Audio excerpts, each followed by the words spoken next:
So I have some assistance with Christine. She's watching our chat room.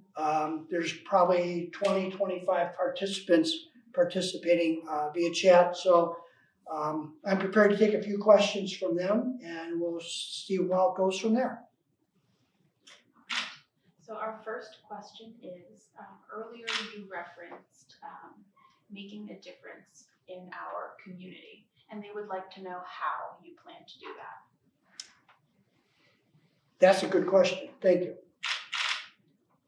It's actually a perfect question because I think it's a question people are interested in. How do you go about making a difference in a community?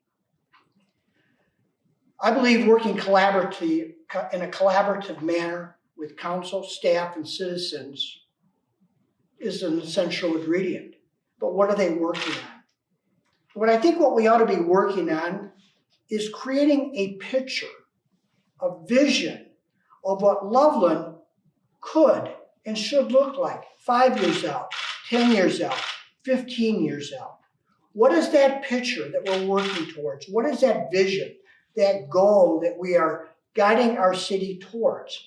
And that's why it needs to be a collaborative manner. It's not what I think or a city staff person thinks, but it's collectively, what do we want our community to be?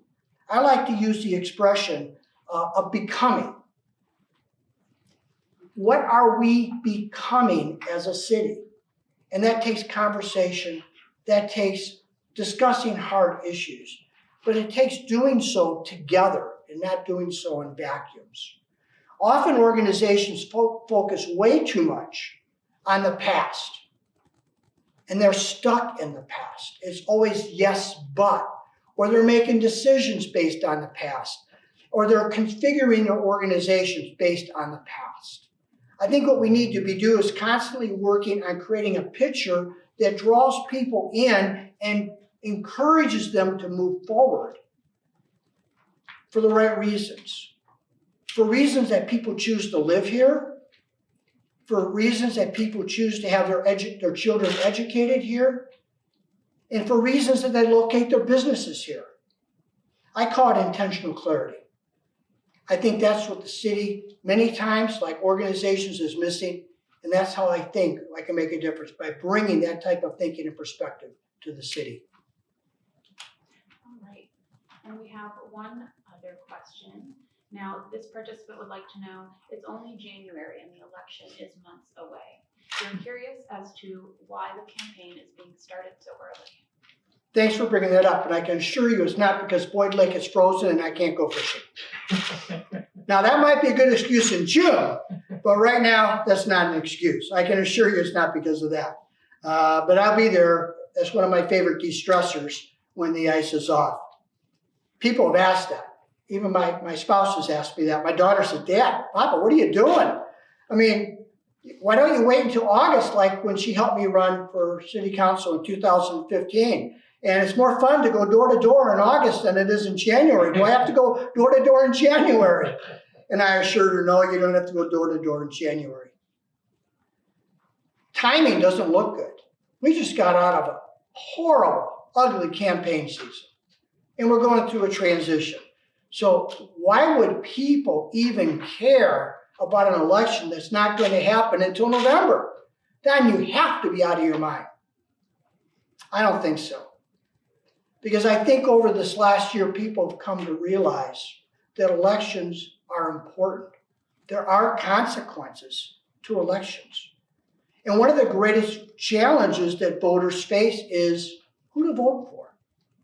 I know I get phone calls every October 30th, October 27th, October 15th.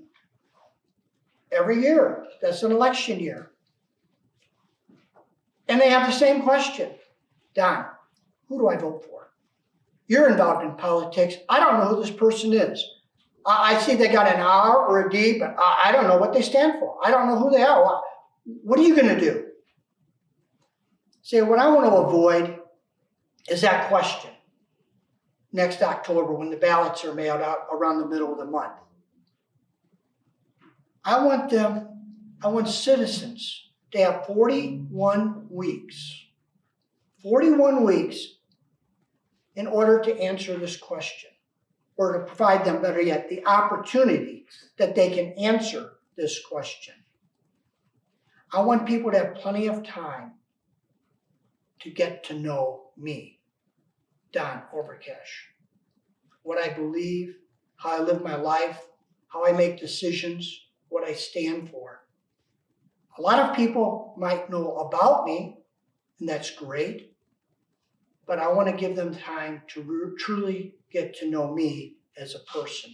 And that's the main reason I'm announcing so early in this year, because it's going to take that time and a lot of work to communicate that message.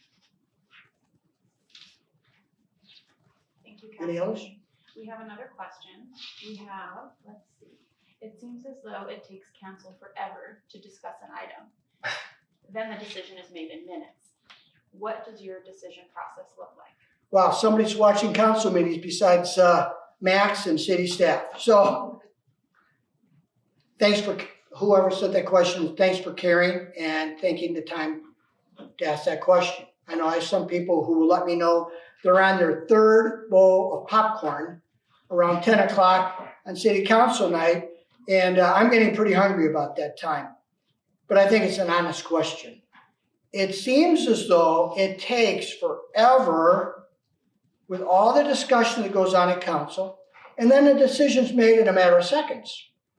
And occasionally it seems as though the question is, or the decision is very difficult to make. I really haven't found too many decisions difficult to make at council. I've used the same process that I've used over 30 years of being in business. I research, I listen and learn, I validate, I confirm, and then I act. The decision takes seconds, but it's been preceded by significant preparation. And it starts with preparation on the issues. I generally spend 15 to 20 hours a week in city council business, between meetings, commissions that I serve on, boards I serve on, and most importantly, I talk to every citizen that calls me and wants to speak.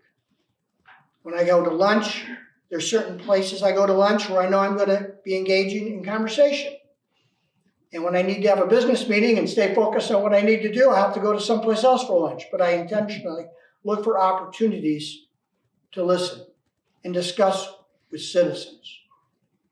I also spend a great deal of time discussing the issues with councilors on an individual basis.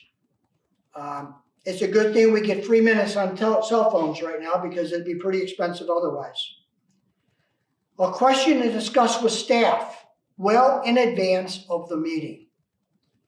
Concerns that I might have regarding an item we'll be acting on. I'll raise my questions then, I'll challenge, and that usually leads to more questions, more phone calls, conversations. And that happens all before the council meeting. It's preparation. We're given a staff packet or a council packet, sometimes it's hundreds of pages. And there's several documents in there. I make a habit of reading every one of them. There's others I can go a little lighter on. I've learned how to rely upon fellow councilors and their expertise in various areas. See, the meeting part is actually the easiest part of the entire decision process. That's a matter of listening to staff presentation, listening to council questions that might have risen that they hadn't thought of before or didn't have answers to before. It's about listening to citizen comments before we decide. And once we're through with citizen comments, we have councilor comments. Can you mute that, please? We'll have councilor comments, and by then, it just takes a matter of seconds to finalize my decision, to validate it, confirm it, and finalize. So I find the process very difficult, but I find making decisions very easy once I'm in a position that a decision is required.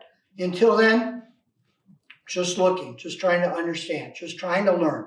I often ask myself at the very beginning, what if I am wrong? What if I'm not looking at this situation correctly? What if something is missing that's essential? What if I have a bias that's driving this and I don't have an open mind? That's what I do for those hours before ever entering a council meeting. So once I'm in council, I usually feel pretty comfortable with where I'm at. And that's because of the preparation and the assistance so many others have provided. So I think that addresses that. Are there any others, Christine? We have one final question if you have time. Okay, yeah. Okay, and this comes from someone who's followed council a little bit, it seems.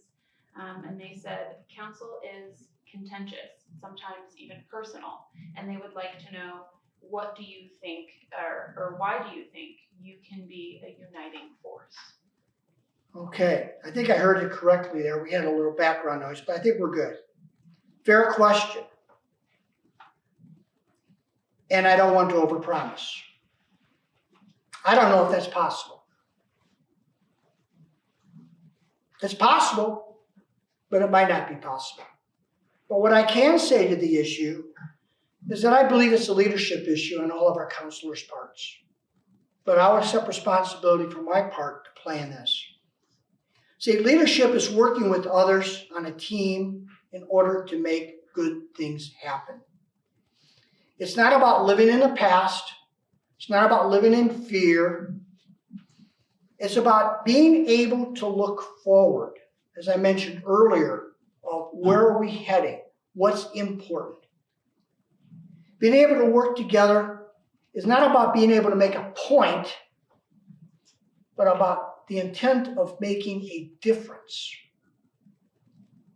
Now, over the past 20 years, I've been in positions to provide responsible leadership. I've managed 5 companies. I've worked in over 10 others as a senior person. And in the past 10 years, since I moved to Colorado, I've been helping dozens of companies solve those very issues. How do you go about uniting an organization with positive action to achieve more? It starts with the commitment of each other, and it starts with leadership to foster that and to hold all of us accountable for what we're trying and attempting to accomplish. Conflict is involved, but conflict resolution is a good thing. That's the only way we can get things done. And I'm confident that as mayor, I'll be able to do that, uniting Loveland with positive action. So thank you very much for the questions. Are there any others, or are we? That's it. That Good. was our